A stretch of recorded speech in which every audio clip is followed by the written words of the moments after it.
the awkward silence as we wait for 6 o'clock to come. How's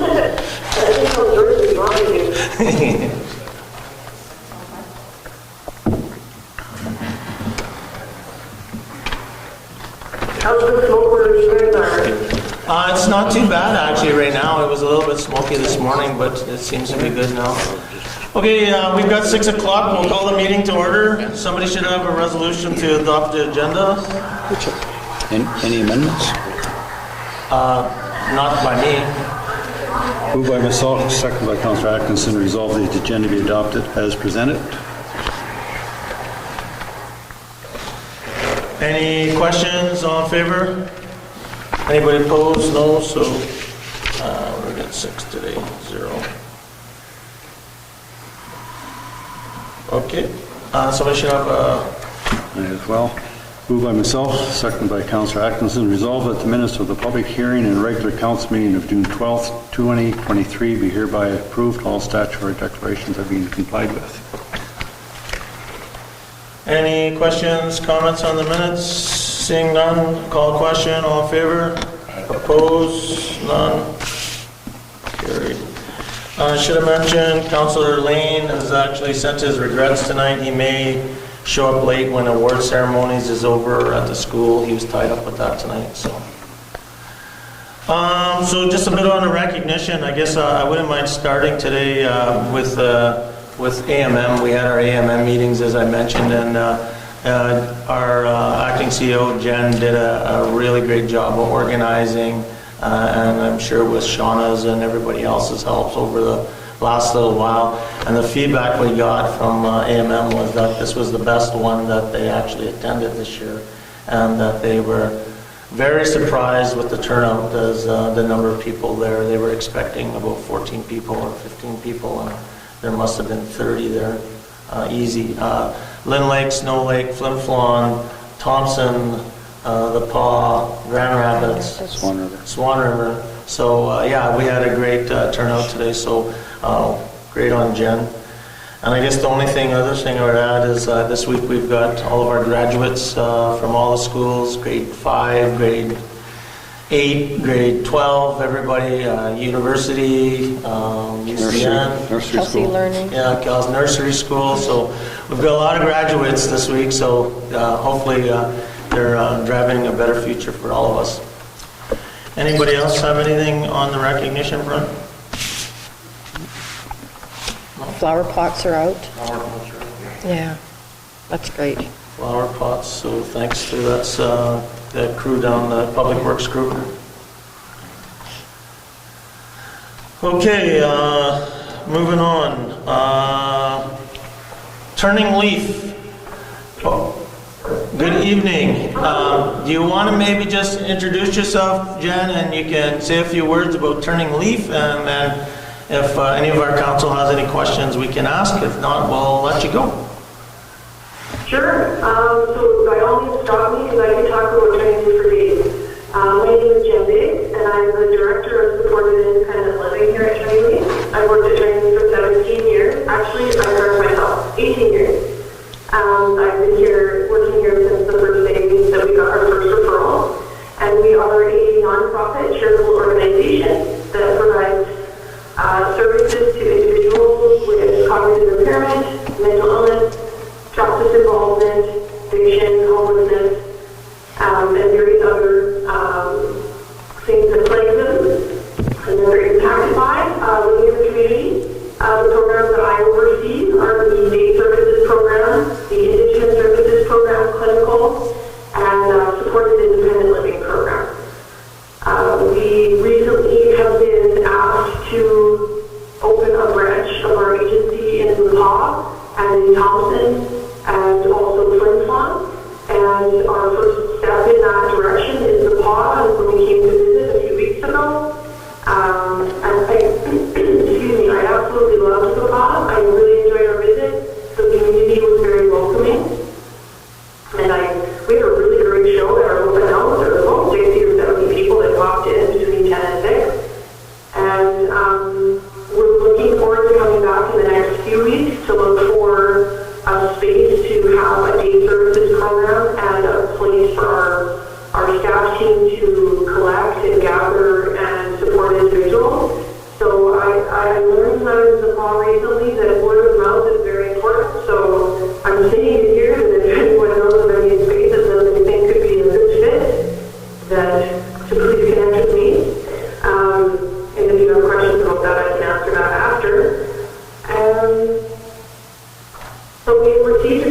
referrals from Community Living, which is our main funder, and so we're working through those interviews where we visit the individuals to see what kind of support they need, and our hope is to be securing our space in the next month or so and having a more of a grand opening in August or September. Good. So Jennifer, when we were talking there, and I'll just ask some questions, I know you've said that, you were mentioning that Turning Leaf is really an on-the-ground type of organization, eh? Yeah. So what we do is, oftentimes there's agencies that they help a certain population of people. What I feel, or not what I feel, what we do is we try to build a support team around an individual. So we like to make it known that the individual is in charge of what their supports are looking like, because what we found is as long as the individual has the desire and the will to try to take a step forward together in a healthy way, then you get a lot more buy-in and you get a lot more healthy change for them when they're in control of what it looks like. So they can say when they have enough, they can say when they want more, and it's definitely something that over the course of the year has worked for a lot of individuals. And Jen, you're also mentioning you've got some of these offices or support services already operating in a few communities. Can you just kind of share that? Absolutely. So we are in Winnipeg, St. Clair, Mormon, Portage, Selkirk, Regina, Moose Jaw, and Brandon. I said that in order of opening, so Brandon is an afterthought. It's just they were the last ones to open. And then the next two branches that we have on our list is the Paw and Dauphin.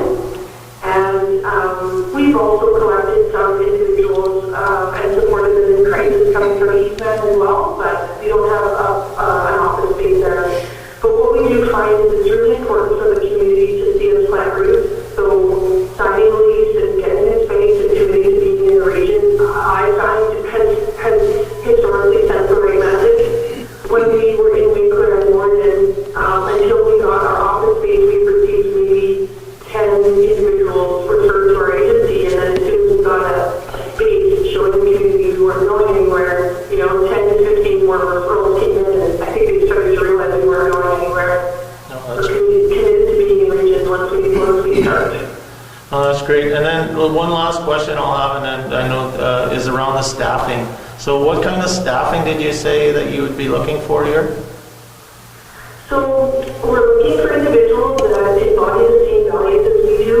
We really truly believe that an individual needs to have control over what their supports look like. We believe in healthy change, and we believe that people try to do their best.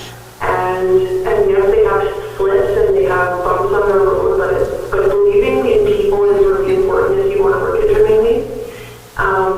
We're going to be looking for, and we have found a few staff members when we were there, and then we're looking for more frontline and leadership individuals to work in the day services program as well as in the community. Councillor Hopper has a question, Jennifer. Hello. What's your affiliation with the Link, or previously McDonald Youth Services? Are you running parallel to them, or are you part of them? No, we are separate from the Link. McDonald Youth Services and us coexist, but we aren't affiliated in any way other than just colleagues that work in the same industry. Okay. Age restrictions, does somebody age out of your program, or is it wide open? No, that's a really good question. So we started by only supporting individuals above 18, and I make a joke and I'll say, we'll support you until you're cast down or until they fire us. But we don't close files very often.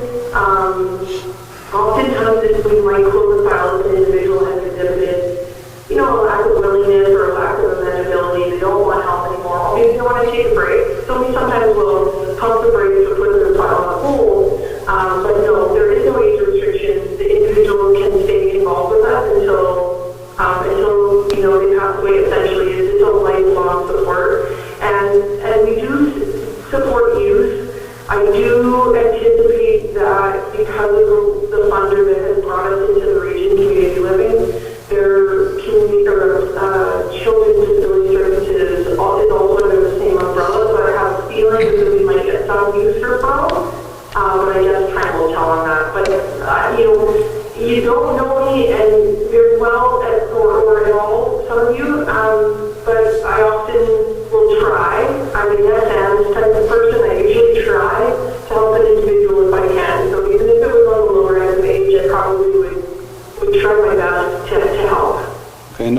good to hear, because I know before, or even currently with the link, when somebody reaches 18, a lot of people fall through the cracks.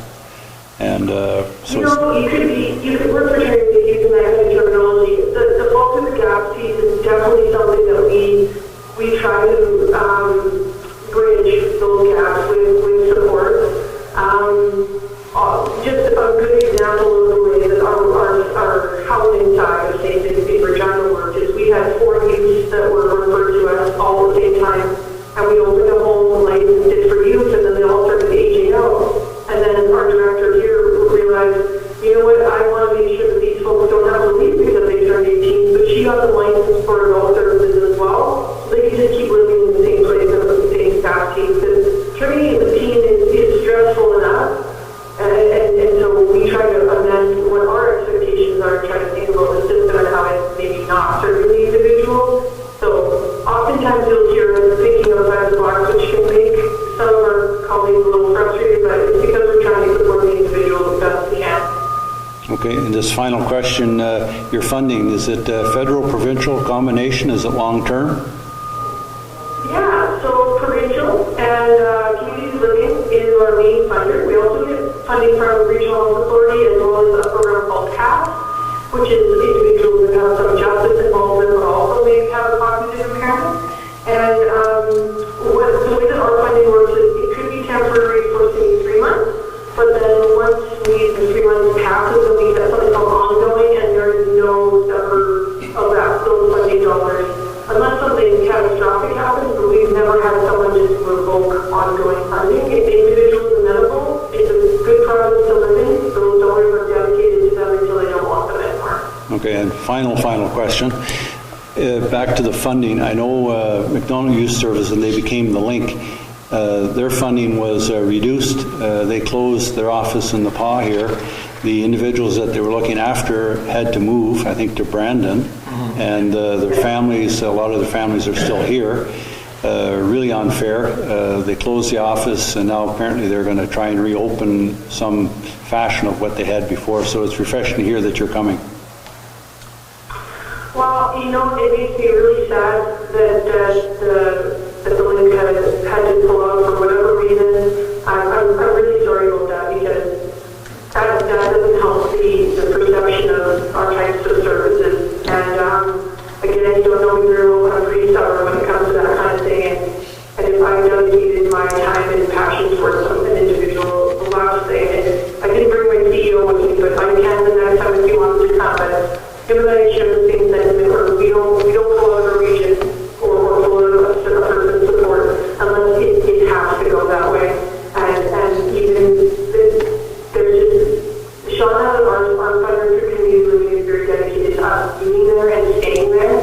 And our services, like, we can't keep up to the need right now. Our list of referrals right now is endless. So I don't foresee any kind of reduction in our services. All I can see is opportunity up in the region. Okay, thank you. Thank you. Any other anybody? Councillor Allen has a question. Jennifer. Hi, Jennifer. How many clients do you anticipate that you can work with? Can you repeat the question? I just missed a word there. How many clients do you anticipate that you can work with? Yeah, so that's the great thing about SIL. Supported independent living is obviously my passion, is where I took my energy since I started working in this industry. The way that we grow is the way that we receive referrals. So if we receive 10 individuals that are needing our support, then we will hire the right amount of staff to fill those hours. And as the referrals come in, we add staff members. So there is no limit when it comes to the independent living type of approach because we will need them to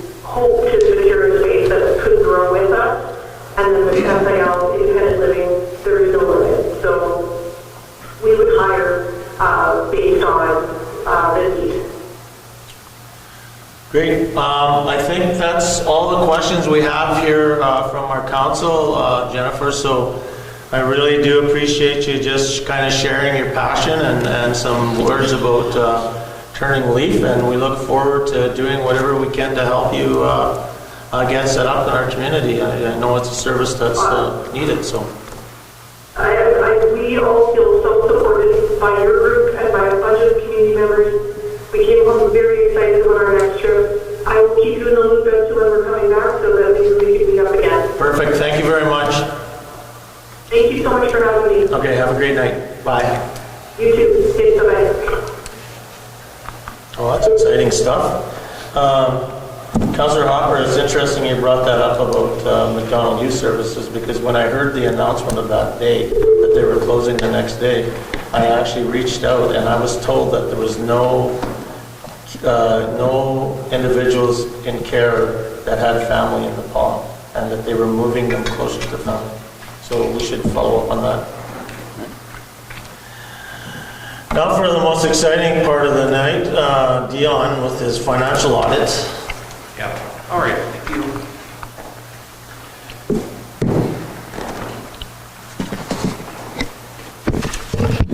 Did you All right, skip so- citizens period?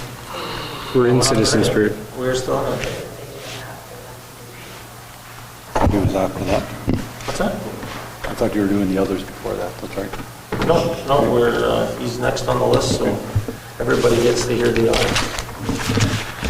All right, thank you very much. So I'm Dion Bird from Baker Tilly. We're the auditors of the town of the Paw.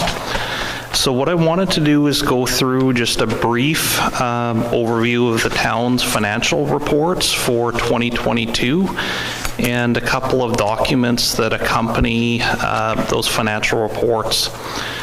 Everything before you, it's been reviewed by town staff, and I believe there are copies provided for council members.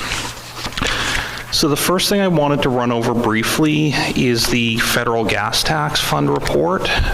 So that looks like this. It's got independent auditors report on the front. So the federal gas tax report, we conduct an audit here on this. So what we've got here is a clean or an unqualified opinion on the federal gas tax funding. So as far as the financial highlights go, at the start of the fiscal year, the town had $2.2 million of unspent gas tax funds. $302,000 came in for 2022. There was $64,000 of interest, and then there were funds expended on projects for local roads and bridges, solid waste, and sports infrastructure, coming down to an unspent fund balance of $2.2 million. So more or less the allocation for the year was expended in 2022 with a pot of funds carrying forward. Are there any questions about the gas tax report? We're closing compliance. Yeah, there's no compliance issues I'm aware of. This reporting, so Laura and the team in the finance office submit to the province and they go through the reports. We prepare our audit report and submit that to the province. So no, I'm not aware of any compliance issues outstanding on the gas tax reporting. Thanks. The next document we needed to look at briefly is the public sector compensation disclosure report for the town. So everybody there should have a copy of that. It's entitled Town of the Paw Public Sector Compensation Disclosure Report. So this document is prepared to meet the requirements of the Manitoba Public Sector Compensation Disclosure Act. What this does is it goes through compensation for mayor and council, as well as staff of the town of the Paw whose salaries exceed a $75,000 annual threshold. Here we've got an audit report in front of this disclosure as well. And we've got a clean or an unqualified opinion on the disclosure. If you move to the back 2 pages, we've got a breakout of the amounts themselves. So I think he, they gave us the report like yours. I don't We have it. Okay. We have it on page 16. okay, yeah, so there's a second accompanying document. They may not have printed it, but it covers off the same information. So the aggregate amount for mayor and council was $93,152. And then we've also got a disclosure of staff members whose compensation exceeded $75,000 per annum, which was 7 individuals. So we've got a disclosure of that prepared as well. And you have that. Yes, I do. Can I have a copy of that? Absolutely.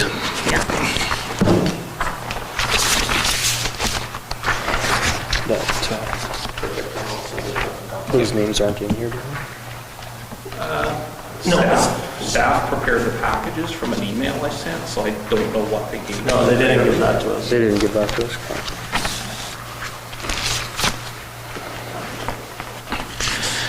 And then as far as the main financial statements for the town themselves, it's quite a thick package here. It says Town of the Paw Consolidated Financial Statements in the front. So we've got a few things there to go through. The first is the independent auditor's report on the second page of the package. So here we've got a clean or an unqualified opinion on the financial statements of the Town of the Paw. So in our opinion, the accompanying financial statements present fairly in all material respects the financial position of the Town of the Paw and its financial performance and cash flows for the year that ended. To form that opinion, we've done an audit in line with Canadian auditing standards, and there's a couple of things that are important as well in the report to note. The first is the responsibilities of management and those charged with governance. So certainly responsibility for record keeping, good financial practices, tracking of transactions, it lies with town staff. As far as responsibility for oversight and governance, that lies with council and any committees of council dealing with that area from time to time. Our role as auditors is to obtain reasonable assurance about whether the financial statements are free from material misstatement due to fraud or error, and to issue the audit report. We look at risks of material misstatement, internal controls, accounting policy, going concern, and so forth. So to jump into the numbers themselves, if you move to page 5 with page numbering on the bottom.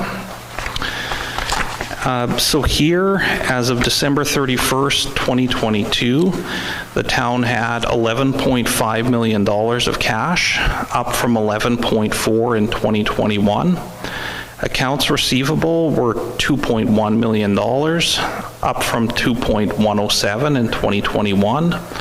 Tax titles or real estate properties held for sale were $309,000, up from $294,000. Other inventories were $501,000, up from $98,162. Just a question on that. Yeah. What was the jump there? So the jump there, the Paw Community Development Corporation acquired real property for the purpose of subdividing. So that's the real property the CDC acquired during the 2022 year. As far as liabilities go, accounts payable and accrued liabilities were $4,037,000, up from $2.9 million. And the big driver of the increase, there was a contractor payment on the Lagoon project that was issued in early January that pertained back to 2022. Severance and sick leave payable is $77,000, up from $41,000. Unearned revenue, $3.8 million, up from $3.5. Landfill closure and post-closure costs, $382,000, up from $348,000. Long-term debt, $6.5 million, up from $2.3. And the driver of that was the debenture on the Lagoon project for $4.8 million. Other liabilities are comprised of the Handy Van Trust. They were $100,530, up from $93,000. The town's net financial assets swung to a net debt position for 2022 of $408,000, coming off of a positive of $4.6 million. And the big driver of that, again, was the lagoon project.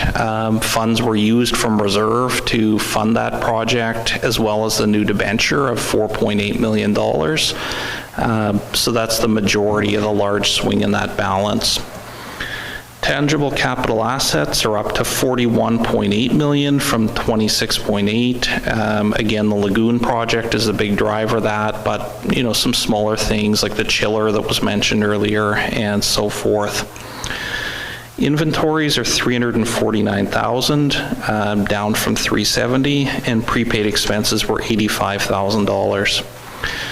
So all told here, again, the big financial swing, it's really the lagoon project that you see through the numbers. Moving over to the statement of operations on the following page, or page 6. Here what we see are the dollars the town brought in during 2022 and where the money was spent, just in terms of different categories.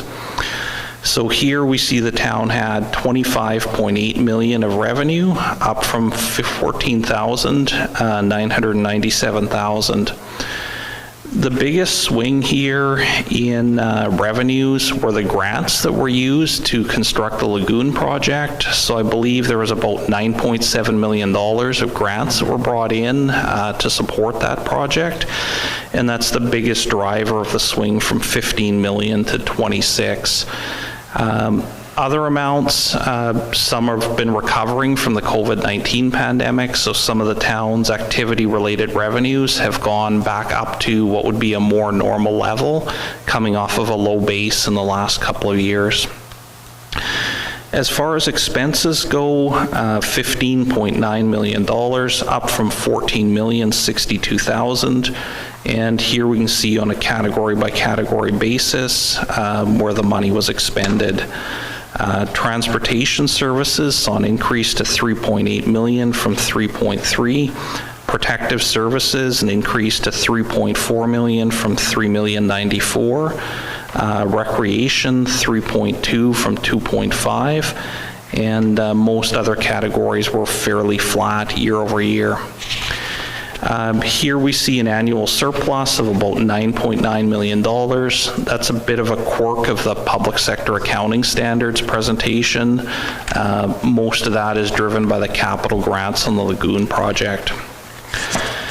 So if we move over to the next page, the statement of change in net assets, here we see that surplus of $9.8 million come in and then get adjusted for various things. The first is the acquisition of capital assets, namely the lagoon project. We see depreciation on the assets of $1.9 million added back, coming down to the $5 million decrease in net financial assets for the year. Again, about $4.8 million of that explained by the debenture used on the lagoon project. So in the past few years, we'd seen a strengthening of the town's financial position, but obviously the need to debenture to do a major capital project puts things back to maybe where they were a few years prior. Outside of that, a couple of highlights here. If we go over to the statement of cash flows, here on page 8, we see the town's financial position. It's fairly solid from a cash point of view, with about $11 million in the bank in both years.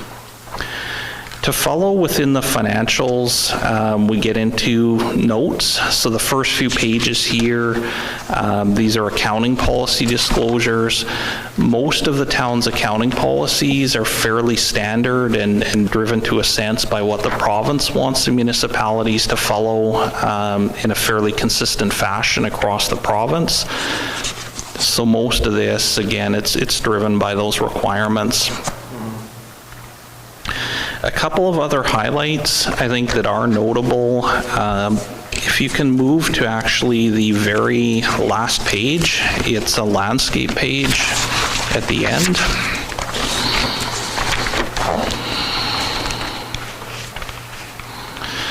So on that final page, just a couple of things that I think are notable at the top.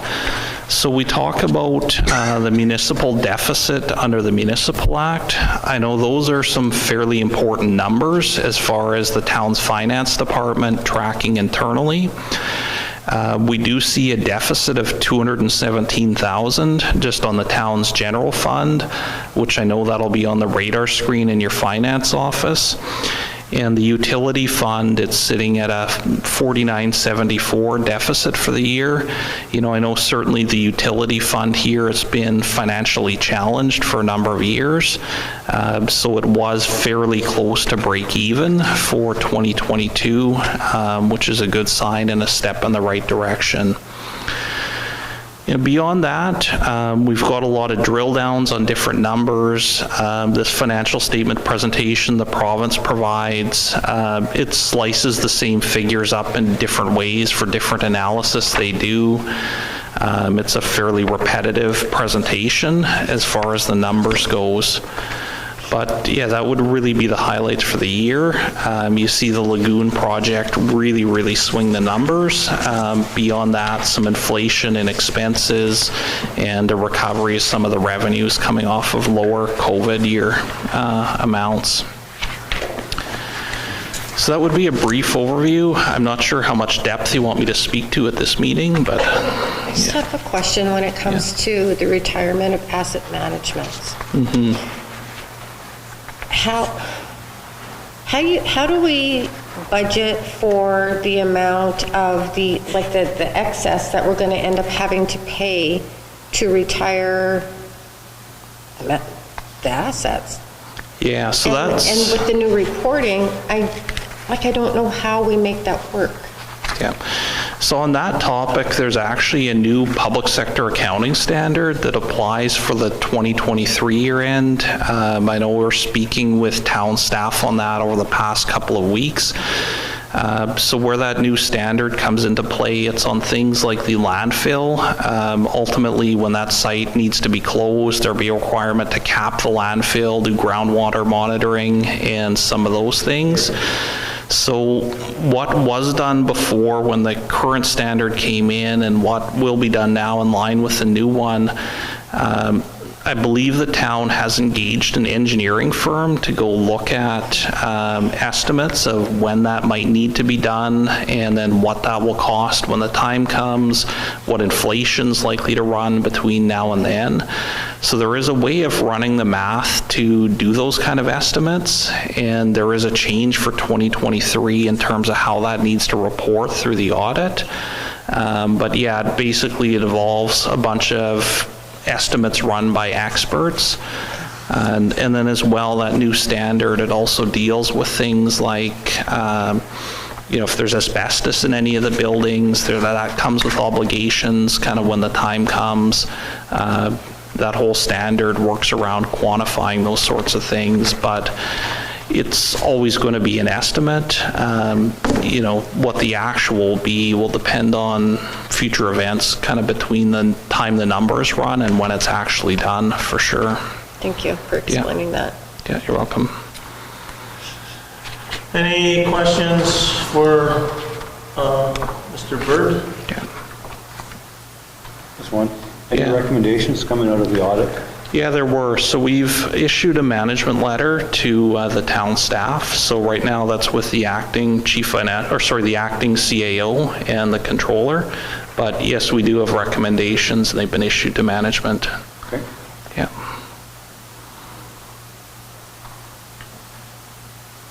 Good. Well, thank you very much. Thank you. And I guess we'll arrange to sign the official... Yeah, that's right. So as far as process goes here to finalize, we would need the financials accepted by a motion of council, and then I do have signing documents as well. Some are with you folks and some are with management. I can leave those here tonight, or I can make arrangements with staff tomorrow. You can leave them with Shauna. That would be good. Yes, wonderful. Thank you. Thank you. All right.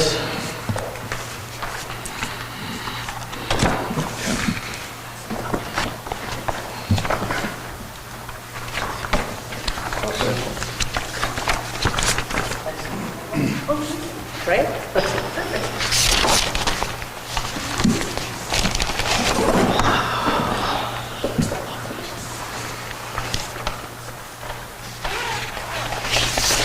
I wrote it down so you didn't have to listen that carefully.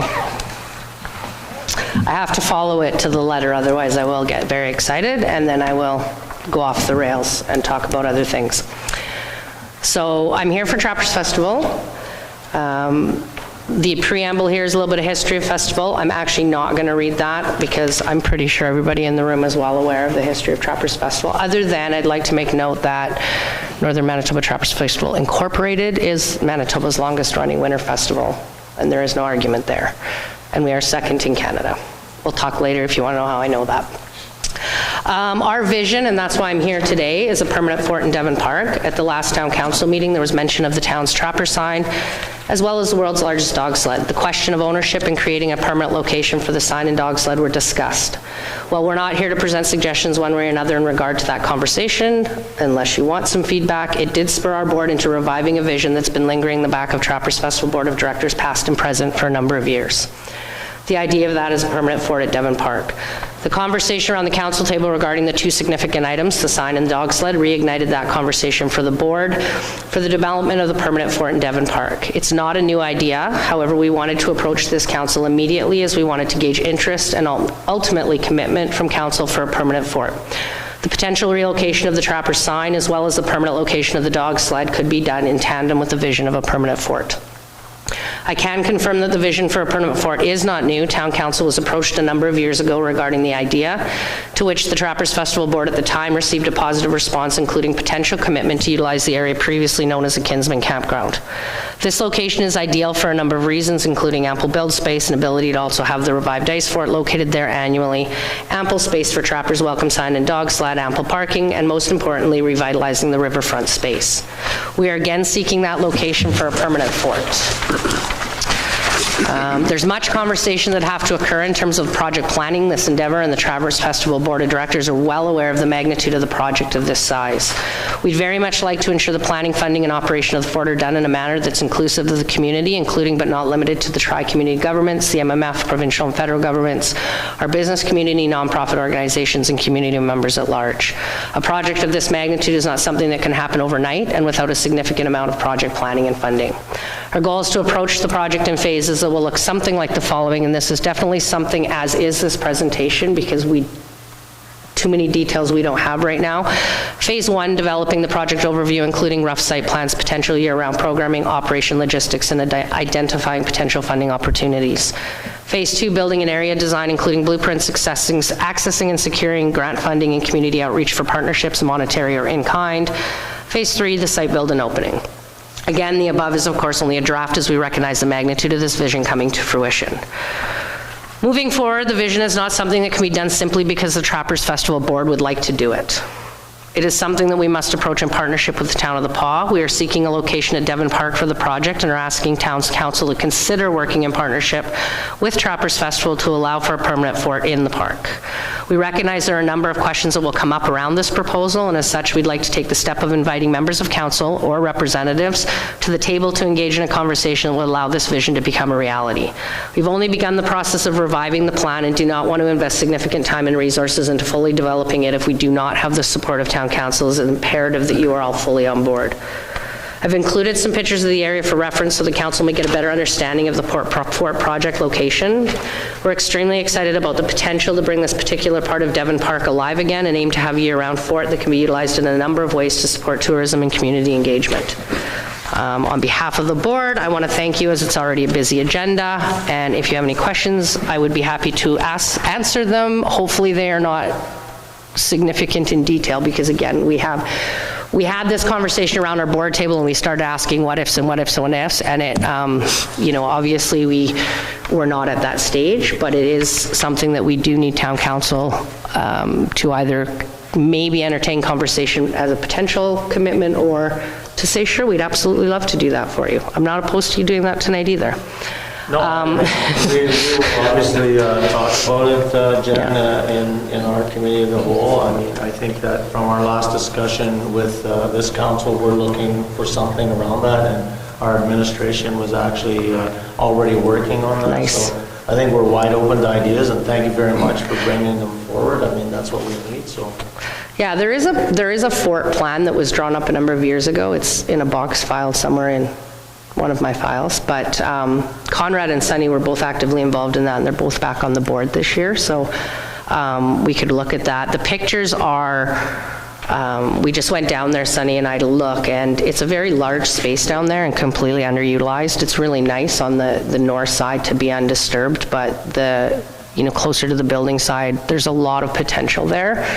In the grand scheme of things, we're talking about potentially having permanent offices / connect to the Chamber of Tourism, to have an office in the summer, have an amphitheater stage in the fort, so. And if you look in their office in the committee room, you've seen the picture before. Councillor Hopper, did you have something? Just without tongue in cheek, I think the Friends of Devon Park would support that. Well, I was going to say, you were probably around the first time that this was brought to the table, so I can't speak to who was on council when that tentative approval was given, but I was assured by Sunny and Conrad that it did in fact happen, and I would never dare question those two's knowledge. Councillor Ward? It's kind of funny that you should come tonight about this, because this last week I was at Fort Gibraltar and looking at it, and Sunny and I had talked about this at some time earlier. No, I think you're headed in the right direction. Thank you. Any other questions from Councillor Manage? I'm just going to assume you were probably part of Centennial Committee? No. You weren't? I was absolutely not. I had somebody approach me today actually to say there was $50,000 set aside for east development from basically the fish shack towards the river. Would this project possibly be? I would say yes. Having said that, I wasn't on Centennial Committee, but those are the organizations and groups. The conversation around the table has definitely been about it being a community project. You simply can't do it on our own, and we don't expect town council in terms of the community and taxpayers to be footing a large bill for that. That's not what we're looking for. So it would definitely be reaching out to community organizations, some significant fundraising, some grant opportunities, leveraging some cash. So Centennial Committee in conversation. Would I like them to kick $50,000 towards the project? I'm going to go on the record as saying yes. But I can't say that for sure. And the reason we've talked about this a number of years, Sunny and I in particular, and Conrad now that they're on the board. So yeah, Bill, Sunny's reminded me to go to Winnipeg and see Fort Gibraltar as well, because it's a passion of theirs, and it came up because of the dialogue. We had talked about it briefly, and then all of a sudden the dialogue around this table was about the signs, and all I could think was, don't make a decision about that just to move them somewhere to have the sign somewhere else or the dog sit somewhere else, if we can potentially revitalize that park area and bring it back up to a community use. So a great fundraiser just over your left shoulder. Yes. He's busy right now, but we'll let you finish that project first. One project at a time. And we were also talking about, clearly this wouldn't be something that would open next year. It was phased in. We had a conversation, dare I say the 80th is coming very quickly. The 80th will be in 4 years. We're on 77, so we're looking at a 2 to 3 year minimum process, unless, the powers that be dropped a $70 million lotto win on us. I could say, Jen, it sounds like that we're supportive of it. What I would ask if you can contact the administration, because they're already sort of working on something with that. And then, and then for us as council, what do you kind of need for, what is the recommendation? Because we were looking for a recommendation on what we should do and how we should place it. For us personally, we would love you to designate that spot for us to do. In terms of the next steps, that would be a conversation, whether it's someone from council sitting, I would assume Sam and some of the administration and trappers could get around a table and really start fleshing it out. We didn't want to go down that road of digging deep and having all of these plans drafted and everything else, and then come here and say, hey, look at what we think, and you guys go, yeah, no. I think we should look at the plan that was developed. For sure, absolutely. 15 years ago or whatever, and if there's a way of incorporating that would be great. For sure. So you would use the existing concrete pad? That would probably be in portion of it. That was for reference. I believe there's still electricity down there, if I'm not mistaken. I think that the conversation, and again, this would be depending on how the group moves forward, was ideally we would have permanent office space / our merchandise. We could partner and offer a tourism facility in this peak season. We don't have that in our community. So we could tie in partnerships there, have a covered stage outdoor, mind you, and then a large fort that extends from that. So when you're looking at the photographs, the concrete pad is the reference of the old Kinsman office, and if you go straight down that zigzaggy road in the picture, it's a heck of a lot of space. And then to the left of that, it's really nicely still done and intact for trees and picnic tables and things like that to keep that whole scenic. It was just, that's sort of the space we'd like. How big that fort would be or what it would look like, yes, absolutely revisiting the old plans, seeing what we can potentially add or connect or, expand upon. There's lots of ideas floating out there, so Trappers is open to hearing all of them, but as opposed to us trying to find a parking lot every year to put up our fort, we thought it would be nice to have a permanent location and then an opportunity to revitalize the park and, bring that kind of community back. And we could use it, theoretically, it could be used as a year-round facility. There's lots of opportunity there. Lots of history and all that needs to be put up. And, I was in northern BC, and they've had a soft-guarded thing where you just cut pictures about the history of the pond and everything else too. So there's lots of tourism potential here. Yep, And absolutely. money and the provincial government for arts and whatever. So. Good idea. Absolutely. More questions? Thank you. Thank you. All right, anybody else, citizen period, want to come up, just state your name and where you live and say your... Sure, if you want to be. Just come up to the chair, Justin, and...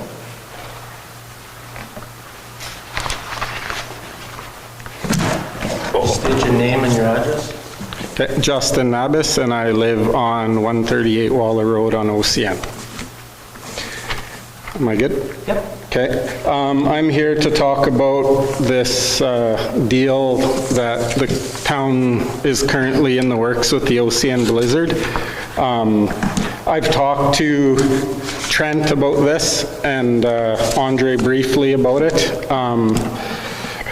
And various people around the community at work.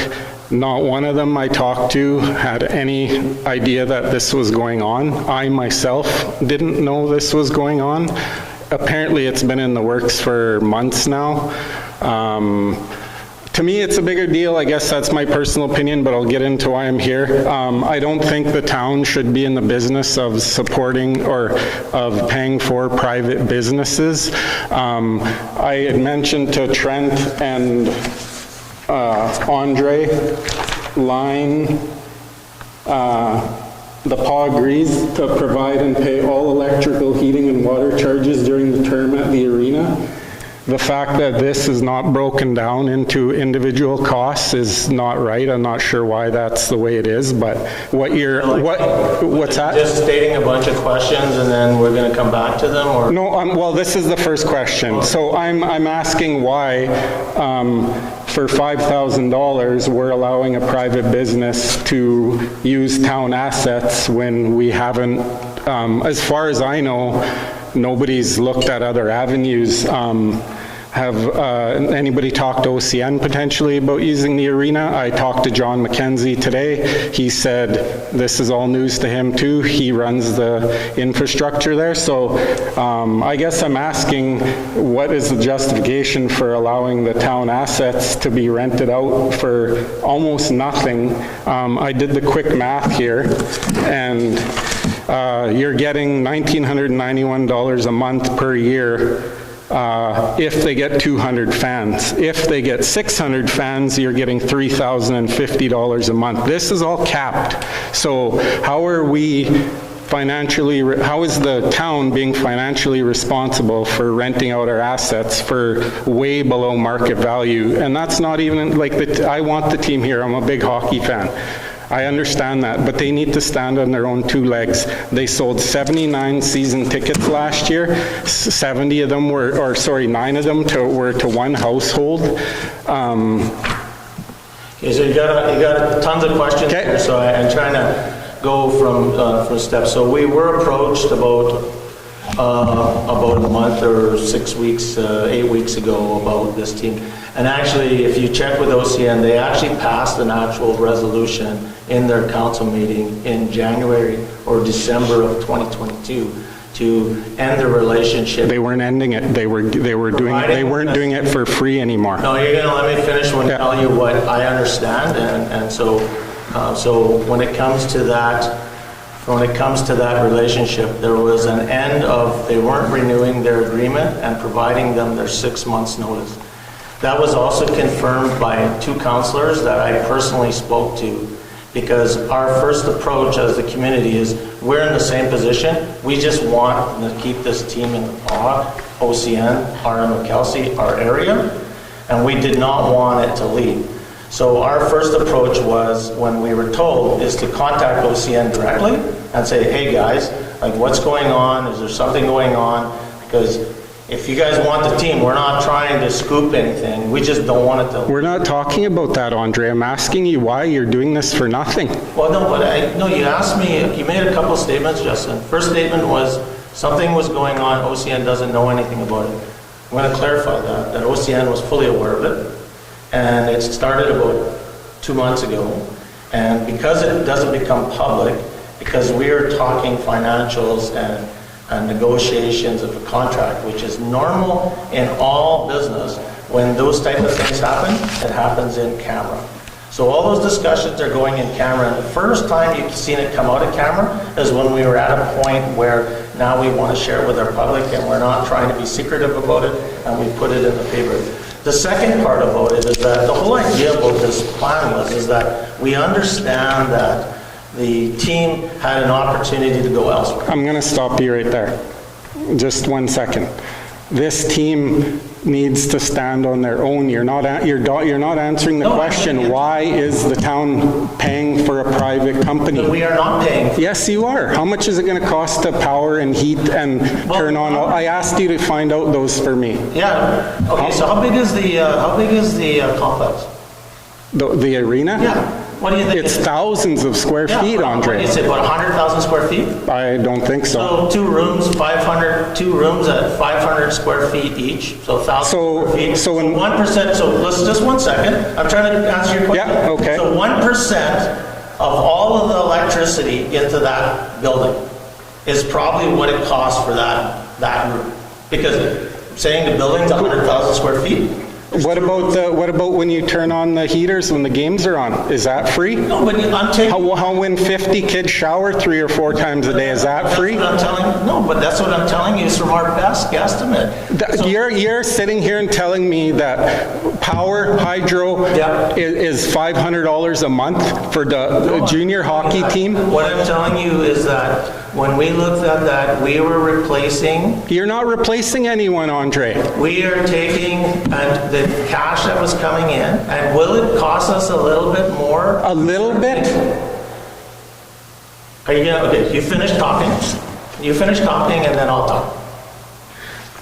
The town is not in the business to finance private companies. It doesn't matter who it is. If you're going to finance private companies, then do it to somebody who's building a house. We do. Yeah, but do more. It's $1,600 a month to rent a basement suite in the PAW, Andre. You can rent a condo in Winnipeg for $1,200. So take this $700,000 it's going to cost over the 3 years. Well, excuse me, no, I don't know about that. But okay, no. How much is it? I went and asked John McKenzie today how much the market rate is for all of this space, and it was in the hundreds of thousands of dollars. Unfortunately. So no, I'm going to ask one more question and then I'm going to leave. Okay. I would like a quote for the same amount of space the hockey team's getting at market rate. Market rate, Andre. So how much it would cost to rent all of the space, all of the market rate is? The market rate to rent the ice. Yeah. $5,000. So anybody would have been. That's what we're renting it for. So anybody in town that has a business would have got that deal. That was the deal. Andre, you're paying all their bills for them, for a private business. Power, hydro, water. We paid all the hydro and bills for everybody else. Yeah, but they're paying $100 an hour, Andre. You're giving them, for $2,000 a month, you're giving them all the ice time, you're giving them the whole building. No. That's incorrect. So how much are they giving then? Well, how much do we pay for ice during the day? How much do you charge an hour for? At 10 o'clock in the morning or 9? It doesn't matter because they have evening games. They have 4 hours in the evening, What right? happens on evening games? There's an actual fee that gets charged to the team. No, it's capped at $600 a game. To compensate for the first 3 years. So you're telling me if there's 600 fans in there, okay, so if there's 600 fans in the arena, that's the max you're getting from that, right? That's exactly. So if there's 600 fans in there, you're telling me the town's expenses, that covers all of your expenses, all the power, all the employees, everything. You guys got to take a hard look at the numbers of this deal, and if you haven't, then this is wrong. You guys should not be financing a private company. You are. You're subsidizing a private company. You're not. This isn't even a community team. I disagree with you, so. I appreciate your passion on that. One of our underlying pins when we started the negotiations was not to cost the taxpayers any money. This is costing them a fortune, Gary. If you, as Mr. Bird said, if you drill down on the numbers, it doesn't, it won't. If it did, if we were going to do that, then yes, we should have financed the Lido Theater when they came and won at $200,000. We should do other. But back to, we do help residents. There's tax incentives for new buildings. Businesses come to town, we give them tax incentives. That's using taxpayers' money. And some people might be offended if a competition, same like business comes in, but the door is open for anybody to do that. And we've had, people say, well, why are you doing that? Well, we're trying to make the town grow. This overall, as much as the blizzard was in OCN, it was a positive for the town. It wasn't all positive, Gary. Well, for the most part of the 25 years. So, and going forward, we want to enhance that and keep it going. If it's going to cost the taxpayers money, then we won't be doing the agreement. I want it to be known that I want those costs broken down for the time that they're using the arena, not broken down to $5,000 for a year, because minor hockey pays the rate they pay, these guys pay the rate they pay, these guys should pay the rate that they pay. We should not be giving the arena away for nothing. If we're going to do that, it should have been opened up for everybody. And I know we need a junior hockey team here, but not at this cost. Well, we were cognizant of that when we're talking about what's fair. Like the Paul Minor Hockey, they pay a lot of money. Anybody who uses it, so we didn't want to have the scale, well, they're going to get visit all free. You have to go over the numbers. So is the Paul Minor Hockey getting all of their ice time for $500? I'd welcome you to come in, give us a couple of days, write down your questions as you have, come in and we'll look at, go through them with Laura and say, so you can understand it. As I told you, Justin, if you wanted to call me, it's probably easier to explain this stuff, and we can sit down and I can kind of... I read what you said in the paper, Andre. Yeah. And that's what I believe. Thanks for your time. Anybody else? Sure, come on up, Paul.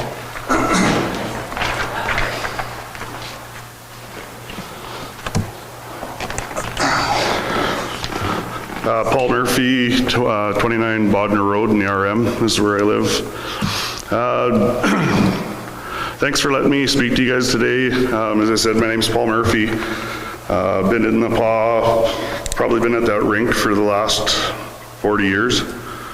I'm here speaking on behalf of the Old Timers Husky Club.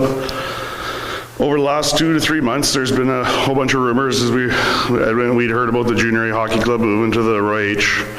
As more info was released last week in the paper, we felt as a group we needed to address the situation, have our opinions and thoughts on record. It happened to work out good that we ended up having an AGM that was scheduled this Saturday, so we had a majority of the guys get to say their piece. So like I said, I'm just representing them. Our Hockey Club that we're representing today has been involved with Town of the Paw, KRC for over 40 years. So we're not just representing the current players, but also a long history of players that have contributed to our community in many different aspects. Lots of different professions, lots of volunteer work from the group over the years. I couldn't even name probably what they were, right? So approximately, from my understanding, 06, 07, our club as well as the Paw Steamers worked with Town of the Paw and KRC during the renos. We were able to start into a lease agreement to utilize the 2 dressing rooms that were built. We were also approved to build the stalls that the players keep their gear in all winter. As players get older, things like couches, bad weather, family time, it starts to get in the way of trying to get to the rink to play hockey. I'm sure that a lot of our numbers have stayed healthy over the years, and players have prolonged their weekly exercise just because you can keep your gear at the rink. It's just a lot easier. Not only does this give our players the exercise, but it's also the self-care time that people need when they get away with their group of friends, enjoy the fun game of hockey while forgetting the stresses for the hour and a half you're on the ice. Then there was also the, minor hockey would request the rooms for tournaments. Without hesitation, we always packed up our equipment, let those kids come in the rooms for the weekends for their tournaments. They're always super proud to be in those rooms. I think they enjoy their tournaments a lot better as they're going out there chanting, "Let's go Huskies," to go, represent the community. So the reason I'm here speaking today is just when we read that article in the paper last week about the 3-year agreement, it kind of caught us off guard because some of those rumors had been 1 year that we were hearing and that we'd have to leave for 1 year. So it was a bit more acceptable when we first heard that, was like, because we're going to be carrying our gear in a couple times a week for that. Also the article, Andre had stated that the senior teams, we know it's a real big inconvenience for them. From what we're hearing, for the most part, is they're supporting and not digging their heels in at the change. It was kind of a disappointment to the group just because we hadn't really been officially communicated. You have explained that tonight, stating that, it's not all things have to be public, and we understand that part, right? We understand we're a small part of the Town of the Paw. There are lots of moving parts that you guys are dealing with all the time. But we believe that it would have been nice to have some sort of formal discussion, a bit more sincere, beneficial to the strong working relationship that we've had over 40 years. That could be a lot longer than that. I'm not sure on how the old timers, how long that's been going. So that was kind of where our disappointment had come from. But in saying that, I want to be officially on the record stating we are 100% in support of the community to keep the Junior A Hockey Club here. So just all I want to do is just a few things that we kind of would hope that maybe we could look at a request that could be looked at down the road. A few things like to request that if that junior team eventually builds their own room at the rink, or they end up not staying in town, that those recreation teams get given the first opportunity to get them back.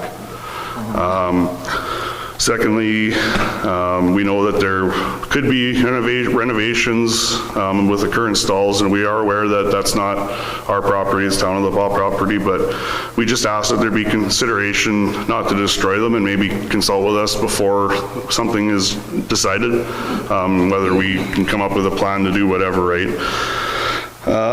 Even if the possibility, I lost my train of thought there.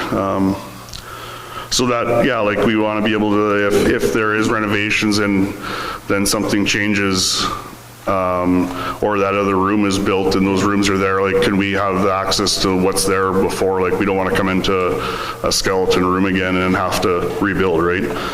So, like I said, I wasn't involved when the constructions of these stalls happened, but I do know there were a lot of individuals, time and effort and costs and supplies, so that we could enjoy those dressing rooms during the winter months. So again, just if in future we could have better communication is kind of what we're looking at. And again, if there's going to be those changes, if we could just be updated before the renovations are decided or just kept in a loop on it, right? So that's basically our perspective on it. Yeah, and again, I'll start off by saying, Paul, I apologize on behalf of council. Like, it wasn't that we were meaning to leave you guys out of the loop, and maybe my quote was misquoted.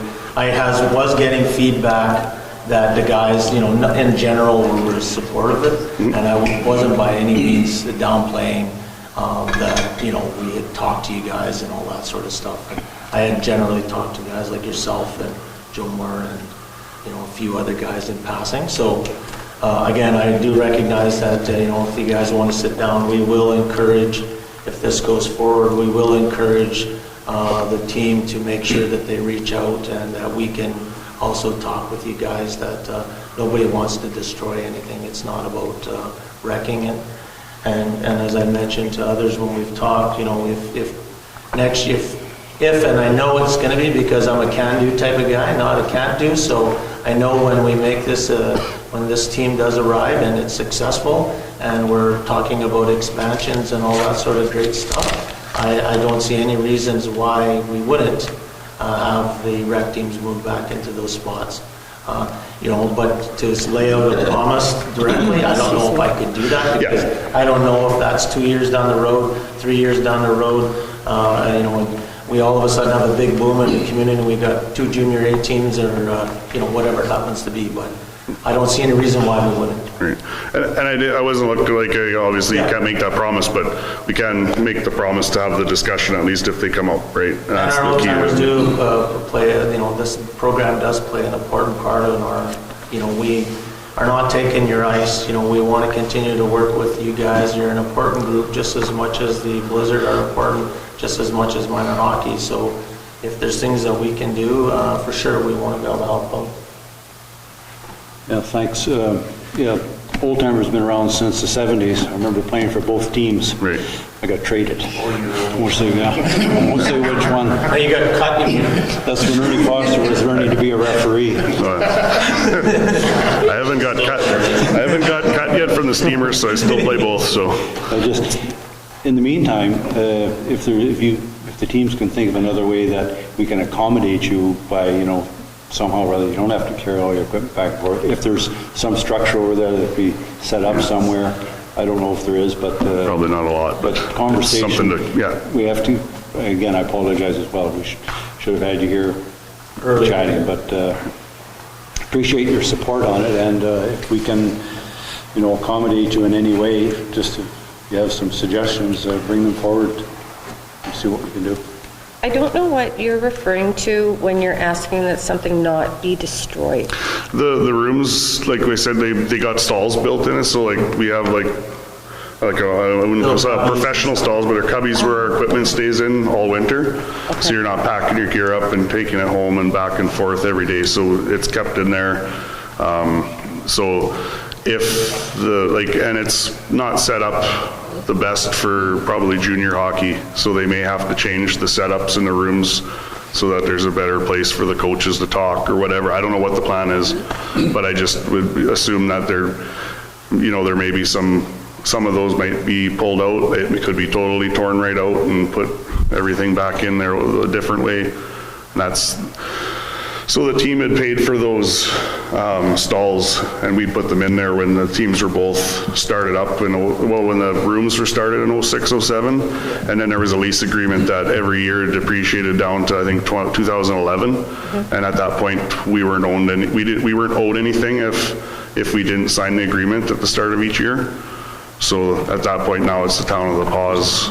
So each player has their own stall? Yeah. Just a suggestion, before anything does happen there, take some photos, put them up in the rooms by Claude's Corner. Yeah. There's a lot of history there. Most of them are emptied out already, so, but we get empty rooms, so, but, yeah. No, for sure, we'll facilitate that for sure, Paul. Again, my apologies and not letting you guys know early enough. I mean, it was quickly moving, but I was talking to people and I just, my bad, I shouldn't have assumed, but I assumed that people kind of knew what was going on, so, and I didn't mean to put words in your guys' mouth. I'll clarify, you weren't misquoted. Just putting that up there. What do you mean? You were not misquoted. What do you mean misquoted? You said perhaps you were misquoted in the paper.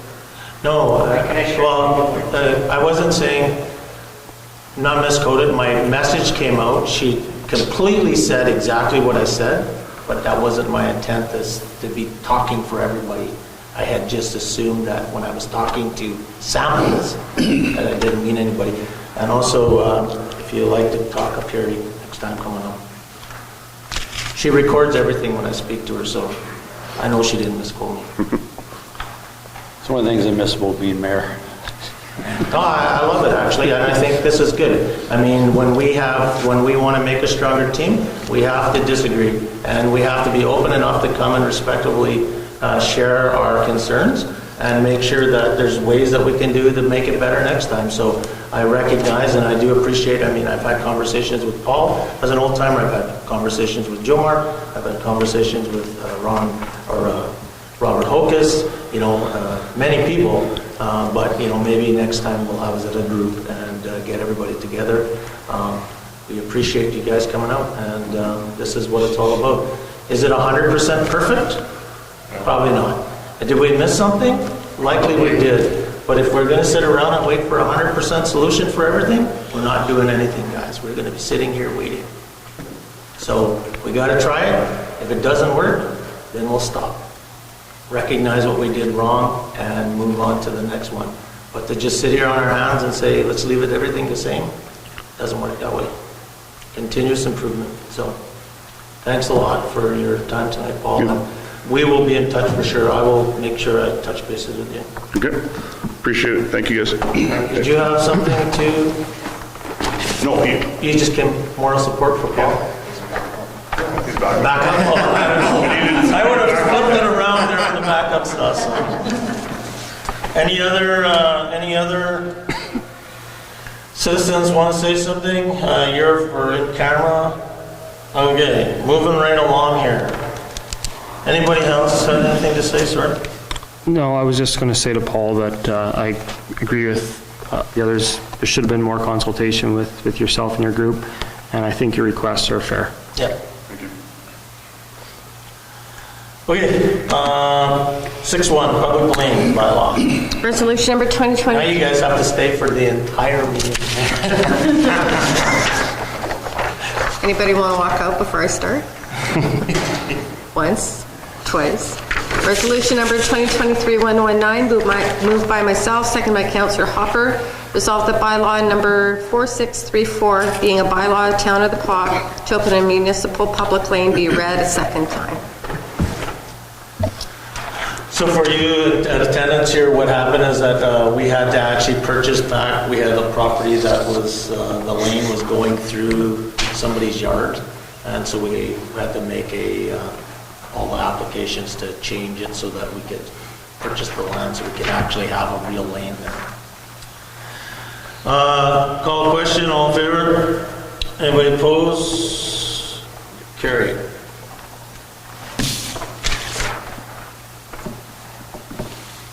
Okay. It's third reading or second? That was a second? Third reading. Second, yeah. Resolution number 2023-120, moved by myself, second by Councillor Hopper. Resolved that bylaw number 4634, being a bylaw of the Town of the Paw to open a municipal public lane, be read a third time and be passed. Same thing, this is a recorded vote, so call the question. Councillor Ward. Aye. Councillor Atkinson. Aye. Councillor Hopper. Aye.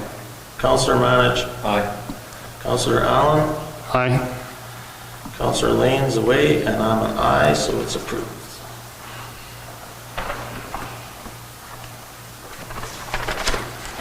All right. Where we at? Payrolls and accounts.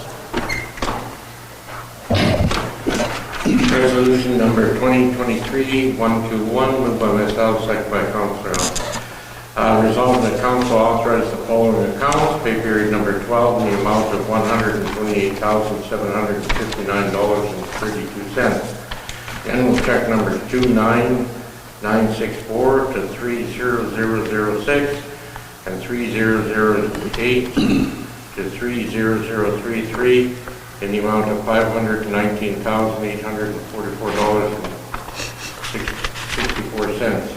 EFTs in the amount of $151,123.14. Everybody have a chance to look at, see, you have a question? Just a couple questions with Sean, I can help. There's payments there to Little Dreamers and like organizations. Okay, thanks. Any other questions on the check registers? Maple Leaf Construction, do we know? Maple Leaf Construction? Purchase of cold mix. Gotcha. Anything else? All right, call a question, all in favor? Opposed? Carried. Okay, next one. Resolution number 2023-122, moved by Councilor myself, second by Councilor Allen. Resolved that council authorize the following accounts. General check number 30007 in the amount of $1,309.41. Count and conflict. Call question, all in favor? 0 against, 1 abstained. Carried. All right. Next one, 733. Moved by myself, seconded by Councillor Manich. Resolved that council authorize the mayor and the acting CAO to sign an ice arena and facility usage license agreement with the Blizzard. So as I mentioned earlier, I want to thank our administration and everybody for all the hard work that got us to this point before we carry in. And as Councillor Hopper had mentioned earlier, you know, we thrived and we drove to see of having like next to zero impact on cash going from our community and on our taxpayers to maintain this team here. And one of the things that's hard to measure is the economic and social benefits of having of a community team. And when I say community team, the Blizzard we're here is to bring our tri-community together, give us something to support as a group. And it also brings other things like accommodation tax benefits from having teams stay in hotels, restaurants. There's other stuff attracting tourism. Parents are here, they're coming back to visit, role models, all that sort of stuff. So as I mentioned, we pushed as a council and as an administration and working very close with the ownership to try to make it as little impact on our citizens as possible. And there's mechanisms within the agreement that we review annually to ensure that that's actually what's occurring. So I'm very happy that the current owners from the OCM Blizzard have decided to, or from the Blizzard have decided to stay in our community and not be attracted out of the community like many communities have been trying to move him. And and so I was very happy to have him wanting to anchor and stay in our community. So with that, Comment? yeah. Just a comment. Just it's important for us to keep the lines of communication open with the Paw Minor Hockey, the Paw Figure Skating Club, because there are going to be bumps in the road, and we want to hear them before they get to us, not after, and have somebody shortchanged on something. Absolutely. And I think we tried to address a lot of that in the agreement. And obviously, there's going to be some issues arise, but overall, the team has been good for the tri-community over the last 25 plus years. And I remember in particular one time I went to a game and CBC came up from Winnipeg. They wanted to see how this hockey team on the reserve worked. So they come up and I was standing beside one of the reporters and he had his camera going and he says, well, there's white people here too. Couldn't believe it. I thought, like, you have to get out of Winnipeg once in a while and see how the community gets along. And that was a stepping stone for a lot of issues we had between the two communities, and it also it opened up communication lines on other levels. And I think going forward, the team is going to be good overall for the area, and hopefully successful. I know if we get into the playoffs and all of that next year, I know one issue I already heard of is Chamber of Commerce Trade Show. They have that in May. Playoffs are in May, so that's something we're going to have to look at. That's a big problem I'm hoping we're going to have. Yeah. But it's just one of those things that's going to come up. So anyway, I'll be supporting the resolution. Perfect. Any other questions? All right, call the question. All in favor? Hands up. Carried. Against? Abstain? I'm abstaining. Carried. All right, I just want to get a picture here. I know Usman is here. Let's get a little signing of this license agreement while we got him here, so he doesn't change his mind on us before he leaves here. Get up here. Do that. So I'll sign this one here.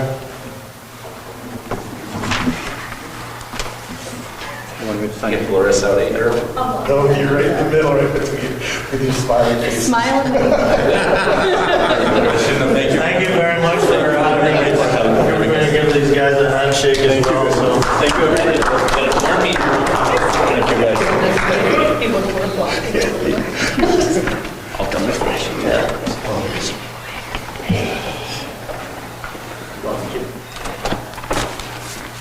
And I'll lost you too.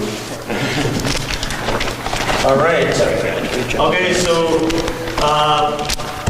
Usman Jen will probably follow up with you, or Shauna. There's a few more other papers that will need to be signed, and then she can get you the copy of the agreement, and we can get moving. Looking forward to it. So thanks a lot. Perfect, so tomorrow we can announce name change as well, then we'll Yeah. start working on it. So yeah, if you want to mention anything, Usman, you're free to say a few words if you want to. I believe we have been working with Jerome on some statement of what to do. Yeah. We are working towards making it community board. Everybody from the community can step up, help us run the organization as well. It should be more, we should be more open to all the suggestions and all that, how we can improve it. I guess we're looking forward to a brighter future. Yeah, perfect. No, thank you very much. All right.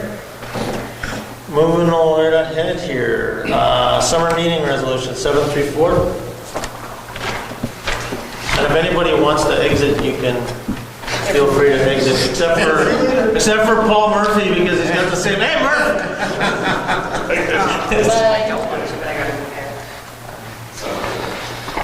Moved by myself, seconded by Councillor Ward, resolved that council approve the following changes to meeting dates from Monday, July 10th and 24th to Wednesday, July 19th, and from Monday, August 14th and 28th to Wednesday, August 16th.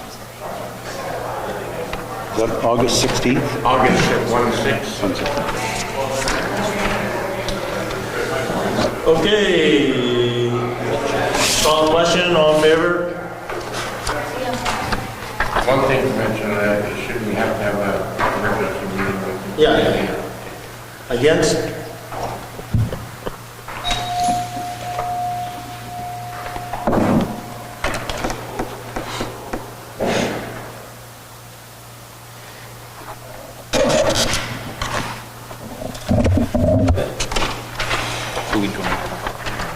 I missed the 19th.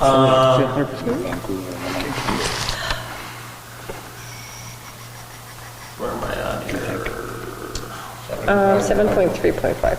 7.3.5. Yep. Just some minutes, so resolution for the minutes there. Yeah. Resolution number 2023-125, moved by Councillor Mann, seconded by Councillor Allen. Resolved that council accept the following minutes: June 13, 2023, Sam Waller Museum Board, and June 20th, 2023, Destination Marketing Committee. Everybody had a chance to read those minutes, thank you. Call the question, all in favor? Against, 0, carried. Okay.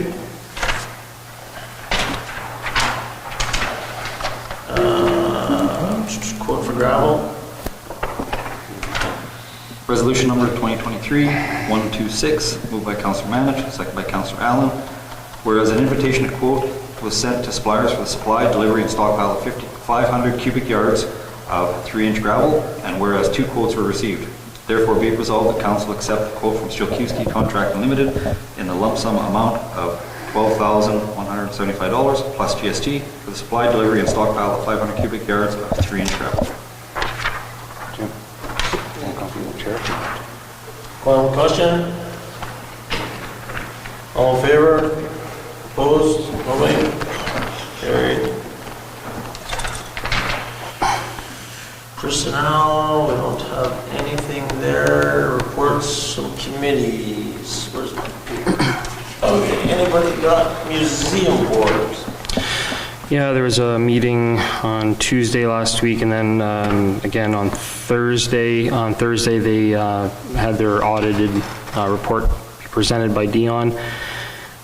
No abnormalities there, all was good. During the regular meeting on Tuesday, kind of the bigger part of the discussion was trying to understand how the town decides on the grant amount for the museum. So I did mention to them as part of that the other organizations like Recycling Center and Library do come to present to us. I encourage them to do that as well in the future. It was brought up that in the past there was a night dedicated for organizations like the museum and the library to come and actually present to council. I'm assuming that died out due to COVID. I wasn't really sure. So that I mentioned that's something I like to bring up maybe closer to budget time that we revisit it. Yeah. We used to get their budget prior to our budget. Yeah. Yeah, so anyway, that's something closer to budget time that we can revisit. I kind of misspoke at our last meeting stating that Keith Hyde had accepted the vice chair position. He hadn't officially accepted it, as it turned out, so maybe come September, he's going to let a few new board members join and then have that discussion.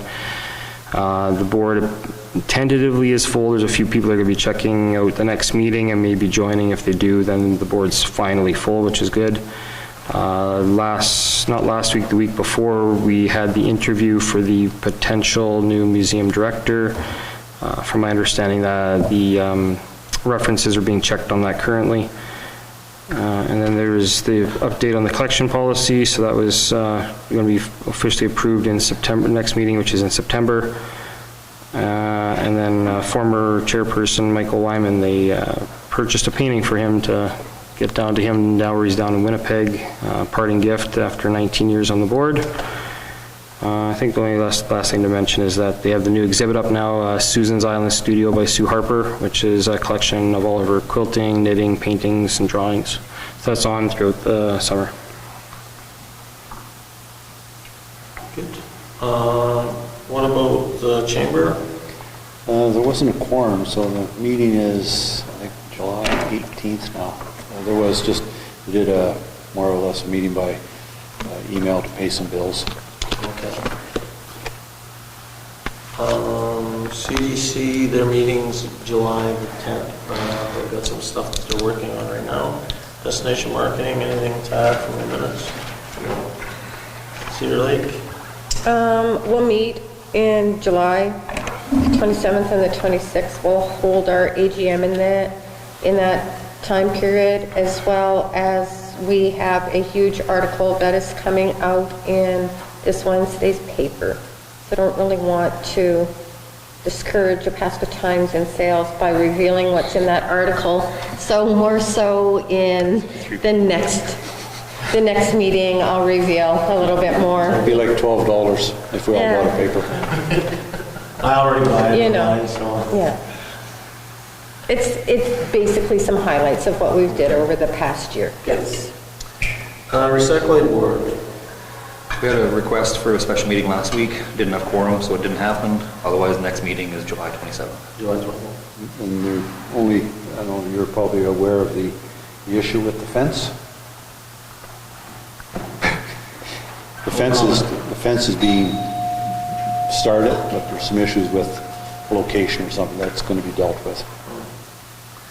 Councillor Lane's not here. Scan, nothing going on. I will say on the scan front, we met sort of back when scan was running a few years ago. I was a chair of this bathroom committee. What was the name of it?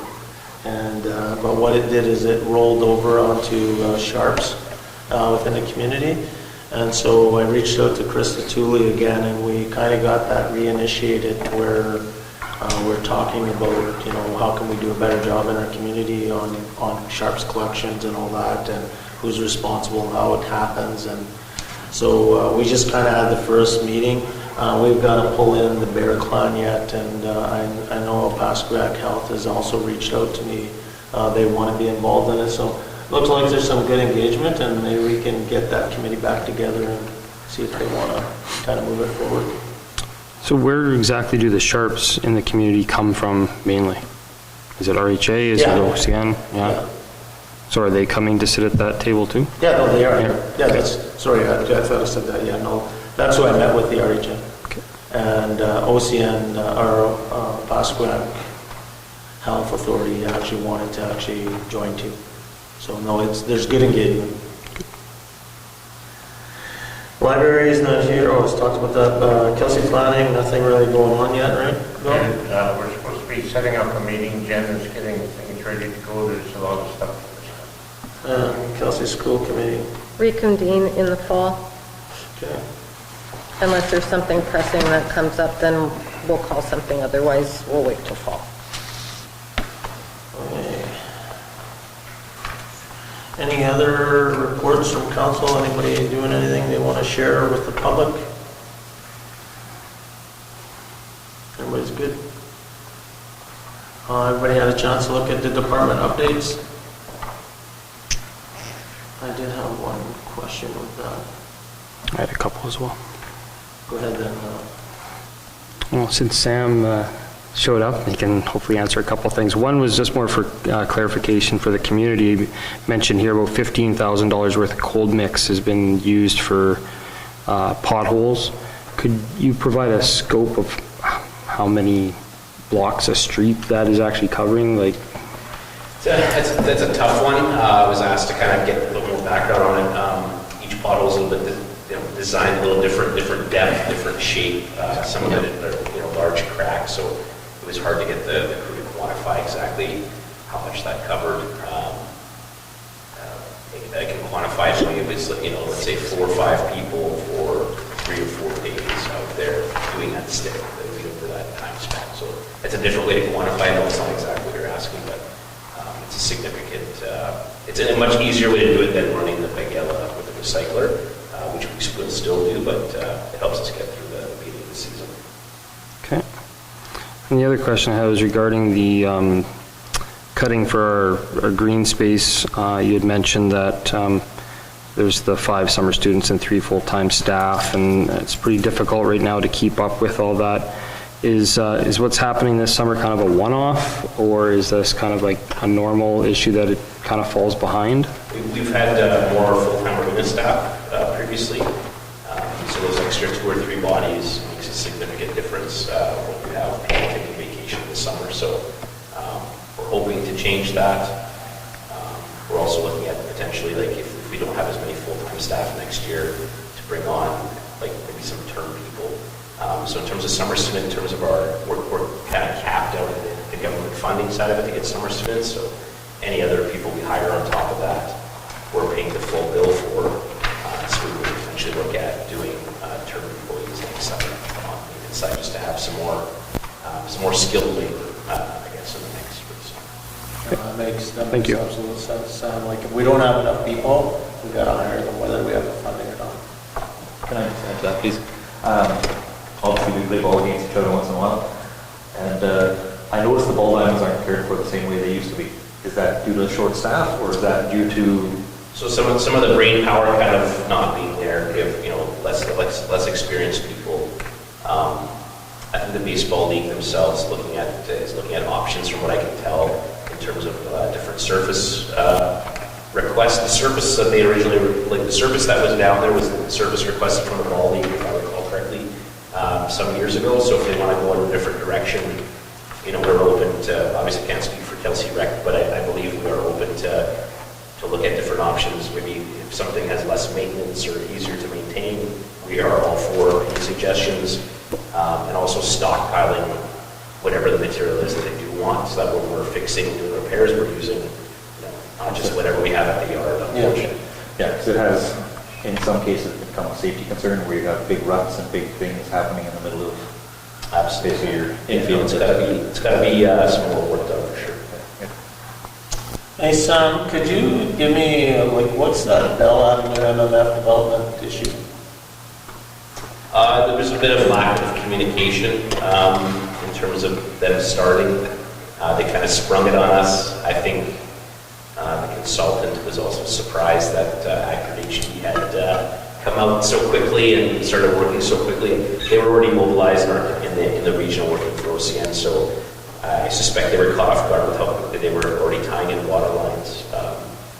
I've had some phone calls today from some of the MMF consultants, the engineering consultants that are now on site. So, Have you guys ever received any sort of milestone schedule so that you can kind of have an idea what's going on? there'll be one coming this week, is my understanding. The sewer's already tied in, the water's already tied in.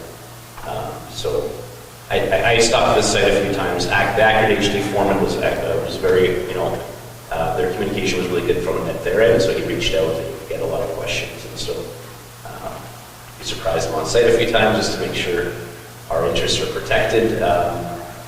And I sort of raised that concern with the engineering consultant as well, that we were a little disappointed that they weren't here to be monitoring the work, because at the end of the day, they're the ones who engineered the project. They should be ensuring that what's going in is where it's supposed to be and to the spec it's supposed to be. So,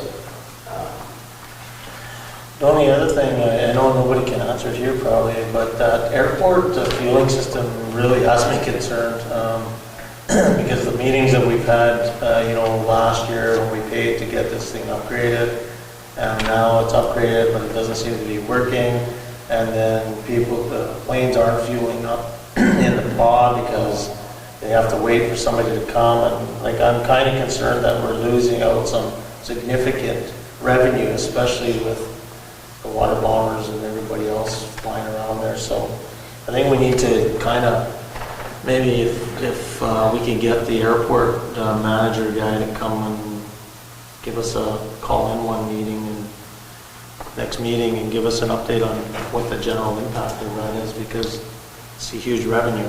I want to say one more thing, sort of backing up a little bit with Accurate HD there. Were plumbing permits issued for all that work happening, or who's looking after that, considering we currently don't have that inspection? yeah, so I went down to site a few times. They had some questions about the backfill.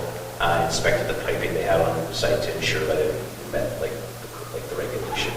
But permits weren't issued? I'm guessing you don't have a permit? I don't know for sure. Okay. I'll have to get back to you on that. I made sure they were using the correct backfill, but they weren't, putting in situ material back under the roadways and stuff like that. So I was trying to follow the spec best that I could based on the circumstance. Any other questions off the reports? Okay, so moving along under Safer Highway 6 update. Just correspondence, so, that's a lobby group that's working on Highway 6. I believe we've got representatives from this community on there too. I know they talked to me at one time, but that's really just about getting facilities, passing lanes, further north than just, Ashland sort of thing. So, again, we continue to support them. At the AMM thing today, I talked to Minister Smith about our drive, to see if AMM wants to drive up next time instead of flying. So we talked about different things. I said, well, our highways need a bit of upgrading. But one of the things I talked to him about was having cell coverage across Highway 60. Yeah, I know that's on AMM's priority. So you see the 4 main pillars, but some of those other advocate things are still on AMM's list with government. For 20 years. Yeah, no, some of them have been on, and they get reviewed now, Counselor, I think it's every 4 or there's a period now, I can't remember off the top of my head, and if there's no movement on it, it gets brought back up, and if they're not going to move on it anymore, they don't think it's important, and it just disappears. And the municipalities are not letting on. So same thing as like the tax toolkit. That's now been on there for 6 plus 7 years sort of thing. But it got renewed, and when it came, it didn't get dropped off. They believe it's still on. So. Okay, so committee of the whole, citizen period. Anybody else, any citizens? I know we don't have you till the very end, but hopefully you're okay to hang out. It's enjoyable. Yeah, so far so good. Yeah. You need to get out more. What's that? He was Council last meeting. Ward. Yeah. It's nice to see you. Yeah, Sam has offered me a note here, I forgot to tell you, but he wanted to offer you a note, welcome you back into the swing of things. Yeah. He missed you, he said. We had quite a discussion today. Oh, no, he probably doesn't miss you anymore then. I wrote that note earlier. Yeah. I should have got this later. Yes, no, welcome back, Councilor Ward. Thanks, Sam. Okay, so no other citizen period, so we're moving into committee of the whole. You want to bring us in there? Somebody? Me? Yeah, sure. Resolve that we do now move ourselves into the committee of the whole with Mayor Murphy in the chair to discuss matters requiring our attention. Okay, moving down, the Canadian Municipal Network on Crime 2023 conference. You can see that's in October 23rd to 25th in Regina. It's probably something that we should see how it lines up with our CSO stuff and determine. So I guess for right now, take it as information, and we'll see as it gets closer if it's something that we should take part in it. Just on a note, while we're talking about CSO, Ken has sent out the agreement, and for the councillors who were on it, Trevor, Councillor Lane and Alan, I came and I talked to Jen the other day about setting up a meeting to get going, and she's away this week, so hopefully next week we'll get started into the CSO stuff. I've been in touch with the City of Winkler and got a lot of the background stuff and talked to Jen about it, so it's definitely going to go ahead. We have some things in the agreement that was done by our previous CAO, and we're going to kind of take it out, the mental health stuff. We don't want our CSO sitting at the hospital guarding somebody and stuff like that. So that's going to happen there. So just have a little footnote. So what you're saying is that you'll bring a recommendation back to council to have that removed? Yeah. Thank you. Okay, community safety and well-being project or planning project. So I believe that's, I mean, if you read through it, I think that's a good thing for us. It's not costing us anything, and might as well get what we... I think we have an opportunity to get something like $60,000. Yeah. So I don't see any issues with us moving forward with that. We were selected. I got a letter from them as well, so Excuse me. looks like I would have turned it down anyways. So that information's there. Same thing with the naloxone distribution open letter.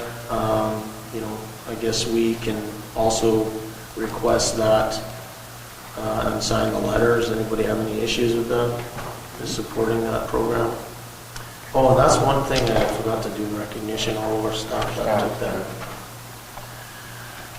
Better write that down.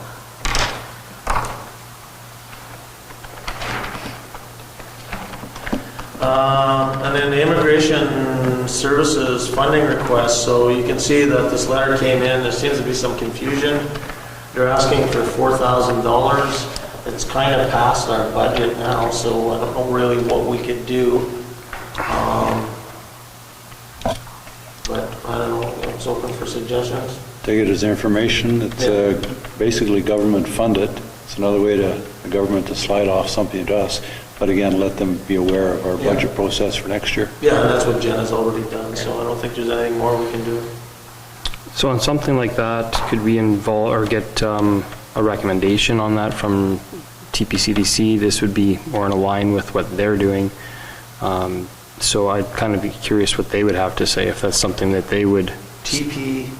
Paw Community or Community Development Corporation, ours. Oh, okay. Like they're coming to us obviously, but I'm kind of curious how what they're doing aligns with CDC because. Okay. Yeah, so I'd kind of be curious what CDC would have to say about such a No, we request. can, let's pass it over there. I mean, keeping in mind the CDC's budget is. Oh yeah, I'm not saying to fund it, I'm just kind of curious for their input. And it is one of the pillars in the CDC's is immigration, so. Yep. Yeah, no, good point. So you want to make a note of that, Shauna, is that we want to make sure that we link up this immigration people with the CDC and kind of get sort of that connection and how that would work for going forward. Okay. And if there's a chance that there's a smaller ask that's later on, possibly it's something that could just be approved through the CAO. Okay, so invitation to the MMIW and Regional Roundtable June 13th and 14th. Thoughts on that? I think it'd be really good if somebody was able to attend and represent the town. I am not in the province during those days, so I'm not putting mine I can forward. go, I mean, I can go to it, it's up to you guys. I also think it shows our commitment and being there. I know one of the organizers very well, Sandra Doron, so. I think I'm in the city on the 14th, but possibly not the 13th. Do you want us to attend that? We can connect on that. Okay, so is Yeah. that you guys okay with that? Yeah. Myself and Carrie? All right. That MOU for the disaster planning in case of they have to evacuate hospitals using the arena. I don't see any issues with any of that stuff, do you guys? Is this just something we have to kind of renew all the time? Because I thought this kind of was already in place. To be honest with you, I've never seen it before. Just adding it to the emergency plan. Yeah. We have a binder that's about this thick. And I know, I it's not part of got it. put in charge of that one year. I know what you're talking about. But I don't know if maybe this is something from their side, Trent, that they have to do it annually? Okay, yeah, I was just, Yeah. I just assumed it was in there already. so. Yeah.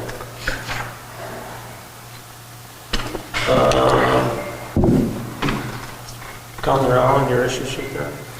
Sure, yeah, so now that we're down to, I think, 3 meetings before Truth and Rec, I'm just kind of curious what we're planning on doing, or if we are planning on doing anything. I'm unfamiliar with what we did last year, if anything.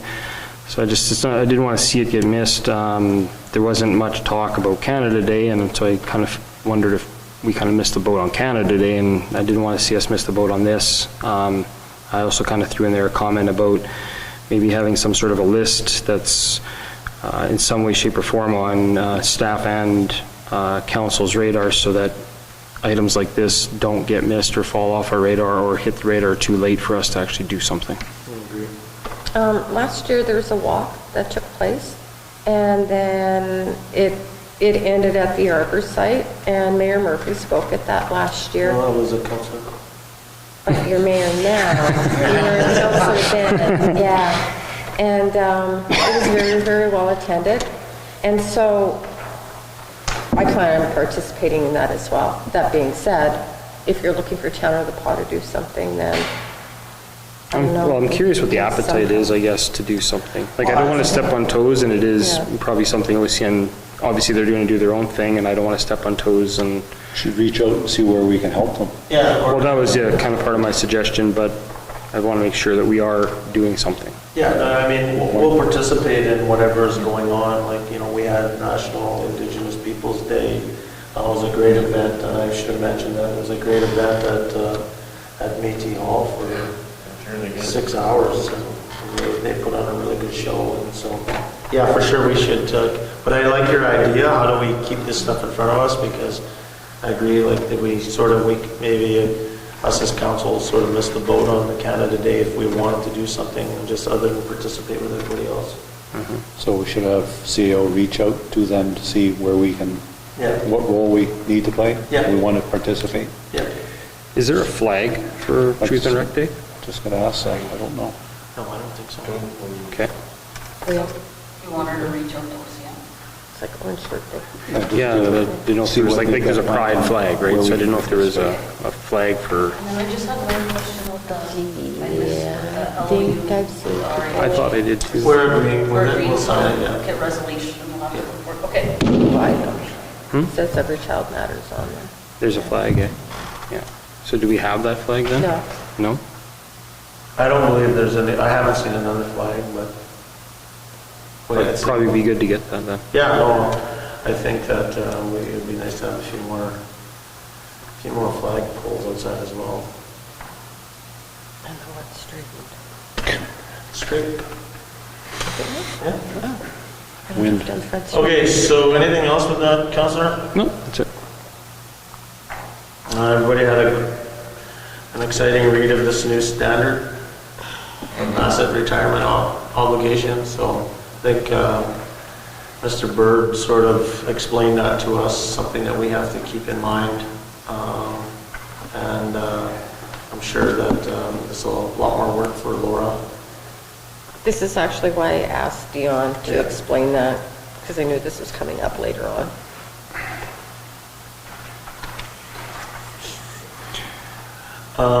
Financial statements, everybody looked through the explanations. Sorry, just to jump back, there was a request for an RFQ to be drawn up for that. So we're okay with that? Yeah. Okay. Because we talked about that even earlier tonight, we were saying, well, I think Sam said that there was somebody engaged. Okay. I didn't hear. A request for what? An RFQ to do that study, so because they need to understand what the cost of closing the landfill is. Do we have, is there any impact on the lagoon closure? Is there?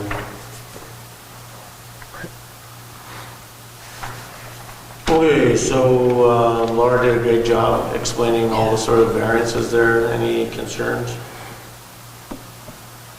No, it's a little clearer now. I appreciate it. Yeah, no, she's done a great job there. Okay, Personnel Committee, recommendation from Jen. We used to have this, and then we stopped having it because there was a belief we didn't need it. Not everybody agreed with that. I believe we need a Personnel Committee to help. I'm interested in being involved in it. I would be. Randy or Councillor Manage, anybody else? Councillor, so three of us will put our names, so I'll tell Jen. So it'll be Councillor Hopper, Councillor Manage, and myself. Okay, so this is a go-ahead for... Yeah. Okay. Okay. Anything else? So we need to move ourselves into camera. Resolved that we now move ourselves into the in-camera portion of Committee of the Whole with Mayor Murphy and the Chair to discuss matters requiring our attention. I'll go and get your phone here. We're ready for you.